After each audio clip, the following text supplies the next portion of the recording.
اس video میں انبیاء اور رسول کی تاریخ بتائی اور دکھائی جائے گی۔ یہ منظرنامہ زمین پر پہلے انسان اور نبی حضرت آدم علیہ السلام سے لے کر حضور نبی اکرم و افضل و آخر الزماں صلی اللہ تعالی علیہ وآلہ وسلم کی ولادت پاک تک کا مختصر زمانی سفر ہے۔ حضرت آدم علیہ السلام پہلے انسان اور نبی اور سب انسانوں کے باپ ہیں، اور ان کی زوجہ محترمہ حضرت حوا رضی اللہ عنہا ہے، جو کہ تمام انسانوں کی ماں اور روئے زمین پر پہلی خاتون ہے۔ حضرت آدم علیہ السلام اور حضرت حوا رضی اللہ عنہا کی زمین پر آمد سے متعلق کوئی متفقہ رائے موجود نہیں، لیکن بعض تاریخ دانوں کے مطابق یہ واقعہ 90 صدیوں پہلے کا ہے۔ اسی طرح آپ دونوں کے مقام نزول کا بھی علم نہیں ہے۔ حابیل اور قابیل حضرت آدم علیہ السلام کے بیٹے تھے۔ قابیل نے کسی تنازع پر اپنے بھائی حابیل کو قتل کر دیا۔ اس واقعے کو قرآن پاک میں بھی بیان کیا گیا ہے۔ یہ تاریخ انسانی کا پہلا قتل ہے، اور علماء کرام کے مطابق قیامت تک ہونے والے ہر قتل کے گناہ کا ایک حصہ قابیل کو ملتا رہے گا، جیسا کہ ہر برائی کا ایک حصہ اس شخص کو ملتا ہے جس نے اس برائی کا آغاز کیا ہو۔ حضرت ادریس علیہ السلام کی آمد۔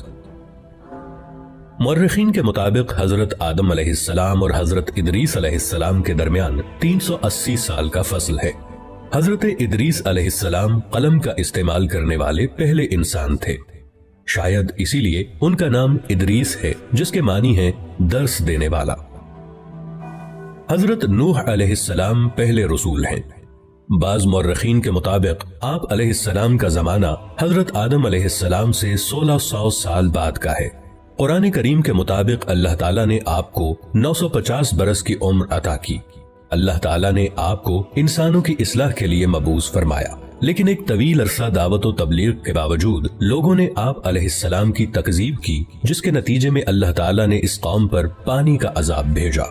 غالباً یہ پہلا عذاب ہے جو زمین پر اللہ پاک کی طرف سے بھیجا گیا، جس سے اس وقت تک کے سارے انسان مارے گئے، سوائے ان کے جو آپ علیہ السلام پر ایمان لا چکے تھے اور آپ علیہ السلام کے ساتھ اس کشتی میں سوار تھے جو آپ نے اللہ تعالیٰ کے حکم اور مدد سے تیار کی تھی، لیکن یہ چند ہی لوگ تھے۔ اس واقعے کے بعد نسل انسانی حضرت نوح علیہ السلام کے 3 بیٹوں سے آگے چلی، اسی لیے آپ علیہ السلام کو آدم ثانی بھی کہا جاتا ہے۔ آپ علیہ السلام کے بیٹوں کے نام سام، حام اور یافس تھے۔ حضرت نوح علیہ السلام کے بیٹوں کی نسل سے جو قومیں وجود میں آئیں، وہ بھی بالآخر گناہوں اور بری باتوں میں ملوث ہو گئیں۔ ان میں سے ایک قوم کی طرف اللہ تعالیٰ نے حضرت ہود علیہ السلام کو بھیجا، جس کا ذکر قرآن پاک میں موجود ہے، لیکن پھر وہی ہوا، اس قوم نے سرکشی کی اور آپ علیہ السلام کی مخالفت کی، جس کی وجہ سے ان کو بھی اللہ تعالیٰ کی طرف سے عذاب نے آ لیا۔ حضرت ہود علیہ السلام کے ساتھ جو لوگ بچے، ان سے قوم سمود وجود میں آئی، لیکن رفتہ رفتہ وہ بھی گمراہ ہو گئے، تو اللہ تعالیٰ نے حضرت صالح علیہ السلام کو ان کی طرف نبی بنا کر بھیجا، لیکن اپنے سے پہلوں کی طرح انہوں نے بھی اپنے نبی کا انکار کیا اور مطالبہ کیا کہ اگر آپ اللہ کے نبی ہیں تو کوئی معجزہ دکھائیں۔ آپ علیہ السلام نے اللہ سے دعا کی، جس سے ان کی آنکھوں کے سامنے پہاڑ کی چٹان سے ایک اونٹنی برآمد ہوئی، لیکن انہوں نے اس معجزے کو دیکھ کر ایمان لانے کی بجائے اس واقعے کو جادو کہہ کر رد کر دیا اور اپنی غلطی پر بضد رہے، تو ان کو بھی عذاب نے آ لیا اور نیست و نابود کر دیے گئے۔ اس دور کو قبل از ابراہیم علیہ السلام کہتے ہیں۔ اس دور کی مستند تاریخ موجود نہیں ہے۔ حضرت ابراہیم علیہ السلام تقریباً 2200 قبل مسیح عراق میں پیدا ہوئے۔ آپ علیہ السلام کو انبیاء کا باپ کہا جاتا ہے کہ آپ علیہ السلام کی نسل سے ہی بعد کے تمام انبیاء کا ظہور ہوا۔ آپ کی قوم بت پرست تھی اور ان کے سردار کا نام نمرود تھا۔ وہ آپ علیہ السلام کی توحید کی دعوت و تبلیغ کی وجہ سے آپ علیہ السلام کا سخت مخالف تھا۔ اسی دشمنی کے سبب اس نے آپ کو آگ میں ڈالنے کا حکم دیا۔ جب آپ علیہ السلام کو آگ میں ڈالا گیا تو وہ اللہ کے حکم سے ٹھنڈی ہو گئی اور آپ علیہ السلام کو کوئی نقصان نہیں پہنچا۔ یہ واقعہ قرآن پاک میں موجود ہے۔ آپ علیہ السلام کی 2 بیویاں تھیں، ان سے 2 بیٹے پیدا ہوئے اور وہ دونوں نبی تھے۔ حضرت حاجرہ رضی اللہ عنہا سے حضرت اسماعیل علیہ السلام اور حضرت سارہ رضی اللہ عنہا سے حضرت اسحاق علیہ السلام۔ اس دور کو بعد از ابراہیم علیہ السلام کہتے ہیں۔ اس دور کی کچھ تاریخ موجود ہے اور اسے انگلش میں پوسٹ ابراہم ایرا کہتے ہیں۔ حضرت ابراہیم علیہ السلام کے بھتیجے حضرت لوط علیہ السلام کو اللہ تعالیٰ نے ایک قوم کی طرف بھیجا جو کہ فحش کاموں میں مبتلا تھی۔ آپ علیہ السلام نے بہت چاہا کہ وہ لوگ غلط اور غلیظ کاموں سے باز آ جائیں، لیکن انہوں نے آپ علیہ السلام کی بات نہیں مانی اور وہ بھی ماضی کی قوموں کی طرح اللہ تعالیٰ کے غیظ و غضب کا شکار ہو گئے۔ حضرت اسحاق علیہ السلام اللہ کے نبی تھے، لیکن ان کے متعلق مزید تفاصیل نہیں پائی جاتی سوائے اس بات کے کہ یہ حضرت یعقوب علیہ السلام کے والد تھے۔ حضرت اسماعیل علیہ السلام حضرت ابراہیم علیہ السلام کے بیٹے اور حضرت اسحاق علیہ السلام کے بھائی تھے۔ حضرت ابراہیم علیہ السلام نے اللہ کے حکم سے حضرت اسماعیل علیہ السلام کو مکہ کی سرزمین میں لا کر آباد کیا۔ مکہ جہاں سب سے پہلے حضرت آدم علیہ السلام نے اللہ کا گھر یعنی کعبہ بنایا تھا، اب ہزاروں سال بعد اللہ تعالیٰ نے حضرت اسماعیل علیہ السلام کے ذریعے اس گھر کو دوبارہ آباد کروایا۔ حضرت یعقوب علیہ السلام حضرت اسحاق علیہ السلام کے بیٹے تھے۔ ان کا لقب اسرائیل تھا۔ اسرائیل کے معنی اللہ کا بندہ ہے۔ آپ علیہ السلام کی متعدد بیویاں تھیں جن سے اللہ تعالیٰ نے انہیں 12 بیٹے عطا فرمائے۔ یہی لوگ اور ان کے بعد آنے والی ان کی نسل بنی اسرائیل کہلاتی ہے، یعنی اسرائیل کی اولاد۔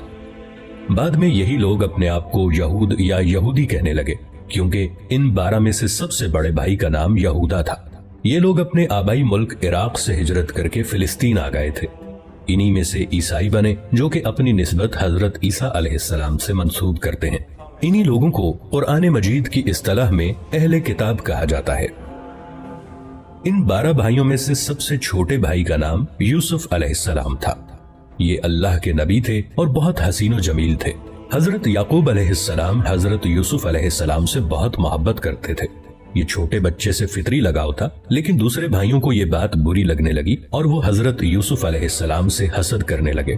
اسی حسد اور بغض و عناد نے انہیں اپنے بھائی یوسف علیہ السلام کے قتل پر آمادہ کر دیا، لیکن قتل پر سارے متفق نہ ہوئے، اس لیے انہوں نے یوسف علیہ السلام کو ایک کنویں میں پھینک دیا۔ اس کنویں کے پاس سے کوئی قافلہ جا رہا تھا۔ انہوں نے پانی کے لیے اپنا ڈول کنویں میں ڈالا تو حضرت یوسف علیہ السلام اس ڈول کی رسی کو پکڑ کر باہر آ گئے۔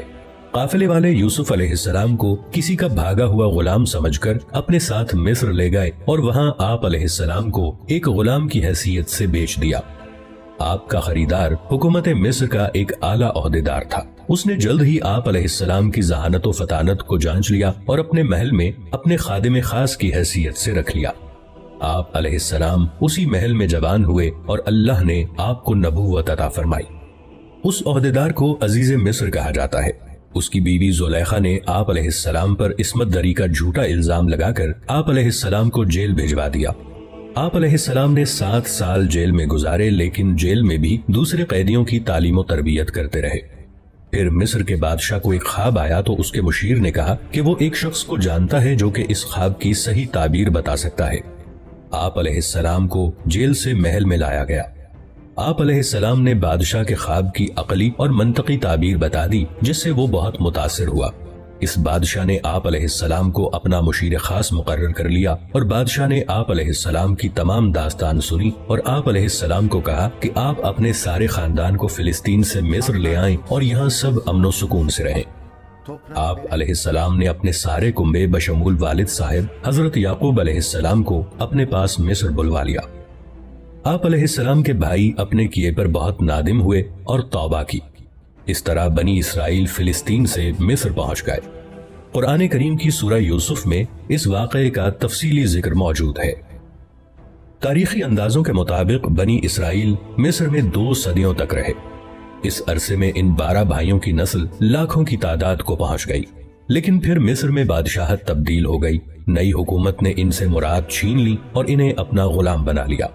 یہ بنی اسرائیل کی قید یعنی کیپٹیوٹی کا دور تھا۔